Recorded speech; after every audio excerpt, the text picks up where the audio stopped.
Party మారుతున్నారంటూ తనపై వచ్చిన ప్రచారాలపై ఆగ్రహం వ్యక్తం చేశారు నెల్లూరు ఎంపీ రూరల్ నియోజకవర్గ ఇన్ఛార్జ్ ఆదాల ప్రభాకర్ రెడ్డి. తనపై పోటీ చేసి గెలిచే దమ్ము లేక టీడీపీ నేతలు దుష్ప్రచారం చేస్తున్నారని మండిపడ్డారు. ప్రతిపక్ష పార్టీలన్నీ కలిసొచ్చినా వైఎస్ఆర్సీపీ పార్టీకి నష్టమేం లేదంటున్న ఎంపీ ఆదాల ప్రభాకర్ రెడ్డితో మా ప్రతినిధి Venkatanarayana face to face. Nellore జిల్లాలో బలమైన నేతగా ఉన్న నెల్లూరు ఎంపీ రూరల్ నియోజకవర్గ ఇన్ఛార్జ్ ఆదాల ప్రభాకర్ రెడ్డి పార్టీ మారుతున్నారంటూ గత కొద్ది కాలంగా ప్రచారం జరుగుతుంది. అయితే దీనిపై మాట్లాడేందుకు ప్రస్తుతం మనతో ఎంపీ ఉన్నారు. సార్, నియోజకవర్గ ఇన్ఛార్జిగా ఉన్నారు, ఎంపీగా కొనసాగుతున్నారు, మీరు పార్టీ మారుతున్నారంటూ కూడా టీడీపీ యొక్క దుష్ప్రచారం చేస్తున్నారు. దీనిపైన ఏం చెప్తారు? ఈ రోజే కాదు, గత 9 నెలలుగా నేను ఏ రోజైతే ఇన్ఛార్జిగా నియమింపబడ్డానో ఆ రోజు నుంచి కూడా వాళ్ళు నా రాకను తట్టుకోలేక ఈ దుష్ప్రచారాలన్నీ చేస్తూ ఉన్నారు.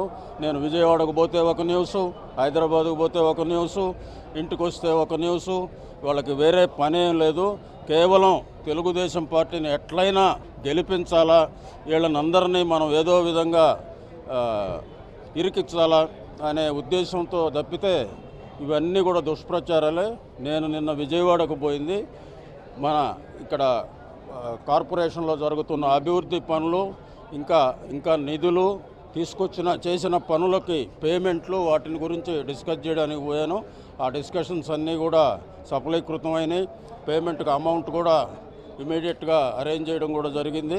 కాబట్టి ఆ పనుల మీద పోయాను. ఇంకా సీఎం రిలీఫ్లు కొన్ని ఉంటే వాటిని అన్నీ కూడా మాట్లాడి తీసుకురావడానికి పోవడం జరిగింది. అంతే తప్పితే వేరే ఎవరిని కూడా నేను కలవలేదు. ఒక్క విజయసాయిరెడ్డిని మాత్రం కలిసి ఇక్కడ పార్టీ పోస్టులు కొన్ని అనౌన్స్ చేయాల్సినవి ఉన్నాయి, మా పరిధిలో ఉన్నాయని మేము అనౌన్స్ చేసుకుంటామని చెప్పి రావడం జరిగింది. ఈ దుష్ప్రచారాలు ఇకనైనా మానాలై వీళ్ళు ఎలక్షన్ డేట్ వరకు ఈ ప్రచారాలు చేస్తూనే ఉంటారు. వీటిని నమ్మాల్సిన అవసరం ఏమాత్రం లేదని కూడా ఈ సందర్భంగా తెలియజేసుకుంటూ ఇటువంటి సందర్భాలను నేను పూర్తిగా ఖండిస్తూ ఉన్నానని కూడా తెలియజేసుకుంటాను. వచ్చే ఎన్నికల్లో చంద్రబాబు కావచ్చు, పవన్ కళ్యాణ్ కావచ్చు, బీజేపీ కావచ్చు, 3 కలిసి పోటీ చేయబోతున్నాయి. ఆ ఎఫెక్ట్ ఎలా ఉండబోతున్నారు? ఒక్కొక్కరు చేరుతుంటే ఒక్కొక్క 5% తగ్గుతూ ఉంటుంది తప్పితే వాళ్ళకి పెరిగేది ఏమి ఉండదు. ఫైనల్గా ఎన్నికల సంఘారావాన్ని ఎప్పుడు పూరించబోతున్నారు? ఎప్పటి నుంచి ప్రజల్లోకి వెళ్ళబోతున్నారు? ఇప్పుడు ఆల్రెడీ మేము ఎన్నికల్ని దృష్టిలో పెట్టుకొని తిరుగుతూ ఉన్నాము అంతే. కాబట్టి ఏమీ మళ్ళా కొత్తగా చేసేది ఏమి ఉండదు.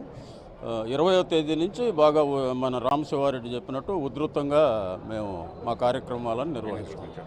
Thank you sir. సో మొత్తంగా చూసుకుంటే తనపై అందరూ దుష్ప్రచారాలు చేస్తున్నారు తప్ప తన పార్టీ మారే ప్రసక్తే లేదంటూ కూడా ఎంపీ ఆదాల ప్రభాకర్ రెడ్డి చెప్తున్నటువంటి పరిస్థితి కనిపిస్తుంది. కెమెరామెన్ ప్రసాద్తో వెంకటనారాయణ, సాక్షి టీవీ, నెల్లూరు నుంచి.